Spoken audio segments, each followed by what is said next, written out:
Hi, hello. I'm finally back with another edition of my prediction videos. 68, I think.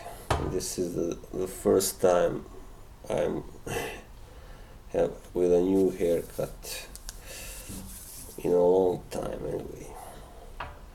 Okay, well, let's start. First fight I want to say something about is that I want to predict is in Germany on Saturday.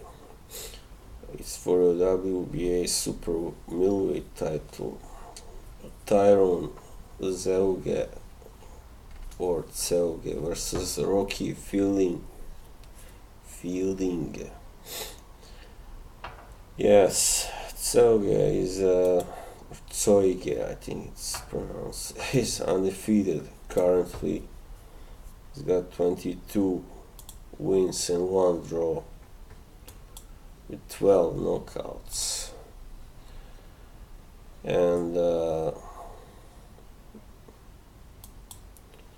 he is, he won his last fight rather impressively in 2 rounds only. Against Isaac Ekpo, and he also beat Paul Smith previously on points, and Giovanni De Carolis and Nicolas Sieklocha. So these are all solid fighters, really. Sieklocha is no longer at his prime, but he's a rather smart fighter. This was 2015. Anyway, Rocky Fielding, he was, I think, he was stopped by Callum Smith in 1 round previously. He also stopped Brian Vera in 2 rounds, and he is a puncher, definitely. Luke Blackledge, he stopped in 1 round, so David Brofield, so. But I think, he's not a really, a world-class fighter, but I guess he can give Zeuge a challenge. Yeah, I guess so. But I think Zeuge is the favorite here, of course, and he's fighting at home. And yeah, this is not so easy to predict where it will go the distance, because both guys are kind of aggressive and can't punch, especially Fielding, and Zeuge also, he's rather, he's not a really big puncher, but he I guess has accumulation power, so I think perhaps it will go the distance, most likely. Yes.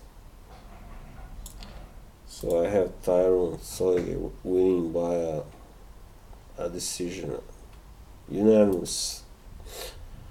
Yes, that's all about that. And then we move on.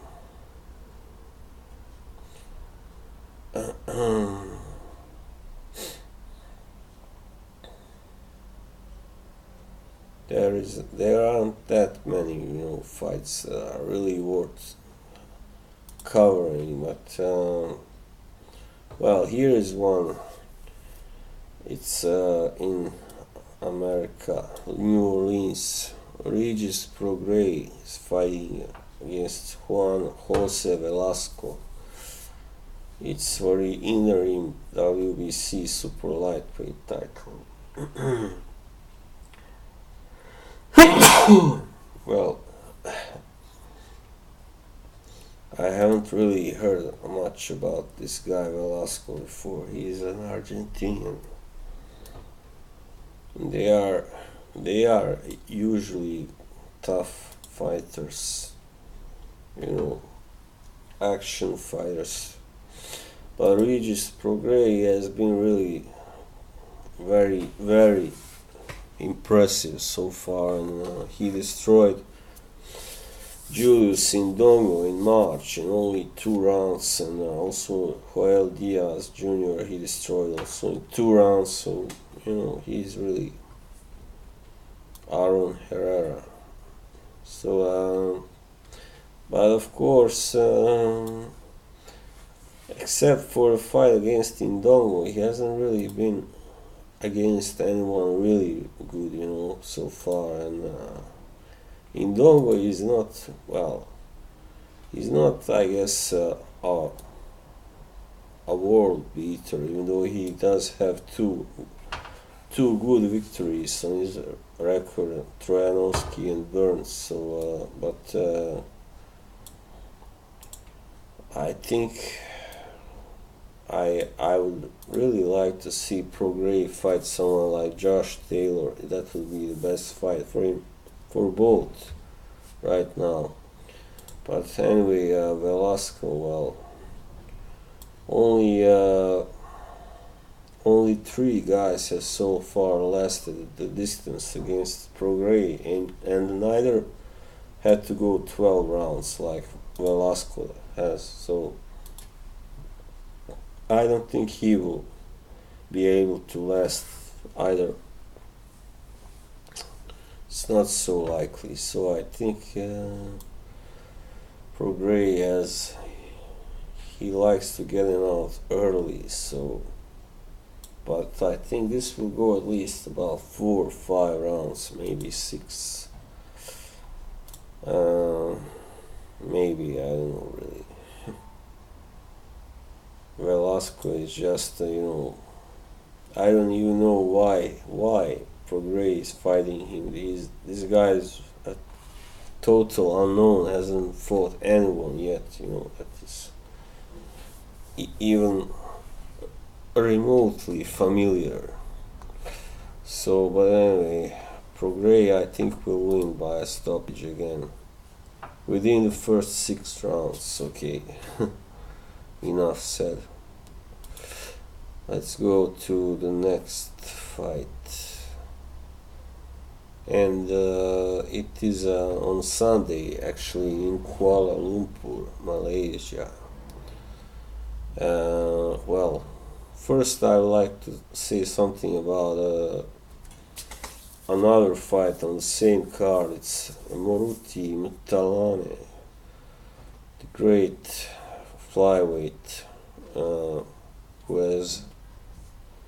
was gone for a long time, but he came back in 2015, I think, and or no, 14.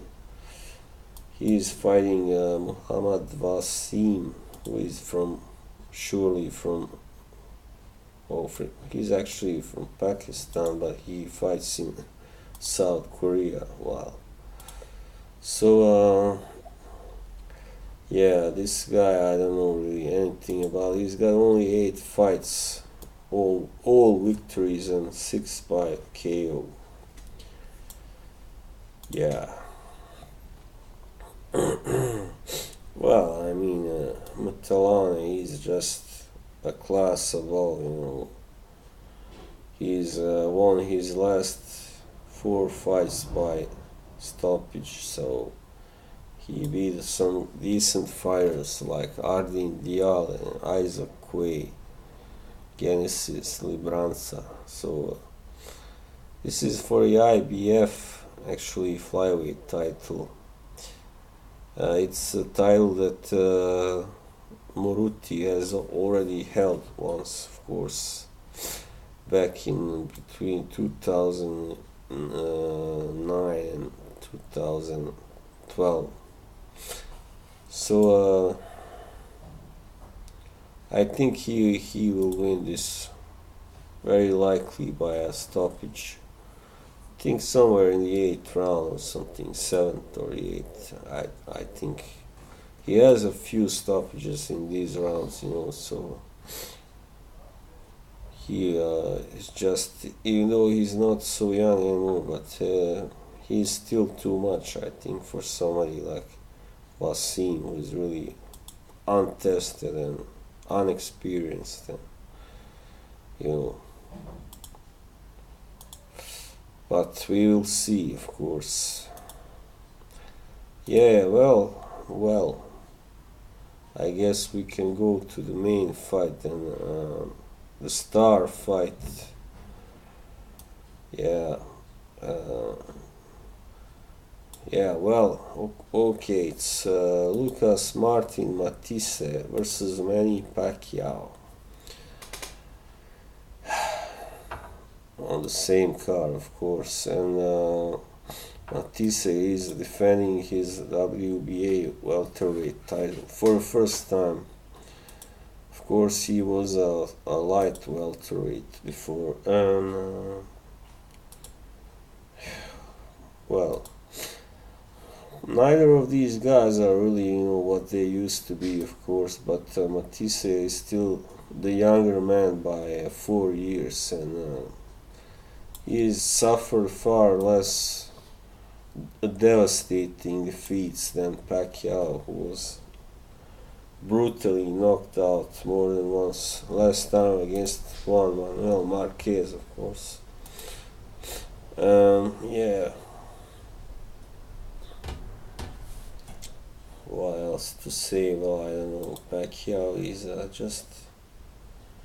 This is his 69th fight. He lost to Jeff Horn, of course. Last year it was a big shock. Even though some have claimed that it was an unjust decision, but I think Horn really won that fight. So, I don't know if he really is capable. I think his last hurrah or hooray was when he beat Jesse Vargas in November 2016, and also beat Timothy Bradley. That was his last really good year, but he was 38 already then, and now he's going to be 40 in December.